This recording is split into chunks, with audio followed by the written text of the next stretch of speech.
Legenda Nabi Khidir amatlah masyhur. Musa Kazim, mengutip dari tafsir Al-Mizan karya Allamah Hussein Tabatabai, menyatakan, salah satu tanda kenabian atau mukjizat Khidir ialah setiap kali ia duduk di atas kayu ataupun tanah gersang, maka berubahlah tempat yang didudukinya menjadi hijau royo-royo. Itulah alasan mengapa dia dipanggil dengan sebutan Khidir atau yang hijau. Jalaluddin As-Suyuti dalam tafsir Ad-Dur Al-Mansur menukil hadis yang diriwayatkan oleh Ibnu Abbas sebagai berikut, sesungguhnya Khidir disebut Khidir lantaran setiap dia sholat di atas hamparan kulit putih. Maka hamparan itu tiba-tiba berubah menjadi hijau. Menariknya lagi, sosok yang dikenal sebagai Khidir ini ternyata memiliki ilmu lebih tinggi daripada Nabi Musa alaihi salam.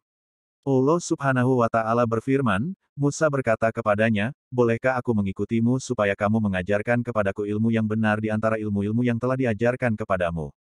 Dia menjawab, sesungguhnya kamu sekali-kali tidak akan sanggup sabar bersamaku. Dan bagaimana kamu dapat sabar atas sesuatu, yang kamu belum mempunyai pengetahuan yang cukup tentang hal itu. Musa berkata, insya Allah kamu akan mendapati aku sebagai orang yang sabar, dan aku tidak akan menentangmu dalam sesuatu urusan pun. Dia berkata, jika kamu mengikutiku, maka janganlah kamu menanyakan kepadaku tentang sesuatu pun, sampai aku sendiri menerangkannya kepadamu. Quran Surat Al-Kahfi, ayat 66-70. Dalam ayat ini tidak disebutkan dengan siapa Nabi Musa berdialog. Namun para ulama sepakat yang dimaksud adalah Khidir.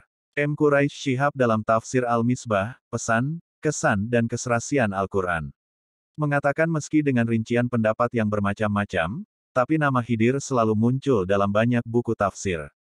Menurut Musa Kazim dalam bukunya berjudul Belajar Menjadi Sufi, nama Nabi Khidir yang sebenarnya adalah Talia bin Malik bin Abir bin Arfahsyad bin Sam, atau Sem bin Nuh. Ia adalah seorang anak raja pada zaman kenabian Zulkarnain alaihi salam. Dia memutuskan melepaskan singgasananya demi menjadi hamba Allah subhanahu wa ta'ala. Musa Kazim menyebut Nabi Khidir terlahir sebagai seorang pangeran. Ia sebenarnya sudah mendapatkan semua kemewahan dunia yang diinginkannya. Tapi keinginan Khidir bukan itu. Dia ingin sesuatu yang sempurna, yang abadi, yang bisa menjawab segala ketakpuasan, sekali untuk selamanya. Tapi, dia juga sadar bahwa dunia ini terlalu licin untuk keinginan besarnya itu. Toh, singgasana bisa lapuk, kekayaan bisa hangus, kecantikan bisa memudar, hasrat bisa surut, umur lebih-lebih. Tapi jiwanya sudah terlanjur gelisah. Pasti ada sesuatu seperti yang dia inginkan itu. Pasti ada dan dia harus menemukannya sebelum usianya habis. Dia kemudian meneruskan pencariannya. Dia mencari dan terus mencari. Hingga akhirnya dia berhenti di sebuah titik.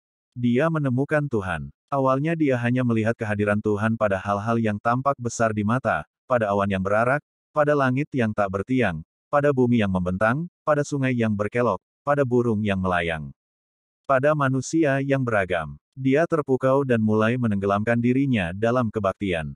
Ini wujud syukurnya. Dari situ, ia mulai merasakan kejernihan hati dan pikiran. Merasa mulai terhubung langsung dengan Tuhan yang tinggi. Dia juga senang bisa menyadari betapa kasih sayang dan perhatian Tuhan terus menyokong kehidupannya. Membuatnya bisa hadir dan menikmati segala yang ada di dunia ini, dari sebelumnya tak pernah ada sama sekali. Dia lalu semakin tenggelam dalam peribadatan. Syukurnya menjadi tak putus-putus. Hingga suatu ketika, dia tiba-tiba merasa seperti orang yang sedang digulung tsunami kesadaran baru. Dia mendadak bisa merasakan bahwa dunia yang sedang dia pijak, dunia yang berputar, dunia tempat miliaran orang bergerak ke sana kemari. Dunia yang menampung segala keragaman dan tingkah penghuninya, hanyalah sebuah mimpi. Ya, mimpi, ilusi. Semua ini di matanya hanyalah mimpi. Mimpi yang terlihat nyata pada mereka yang nuraninya tertidur pulas. Kini, dalam kesadaran barunya itu, yang dia saksikan hanyalah Tuhan. Dia bisa melihat Tuhan hadir di segala penjuru, di tikungan jalan, di tembok yang tegak, pada laut yang bergelok, pada tubuhnya sendiri.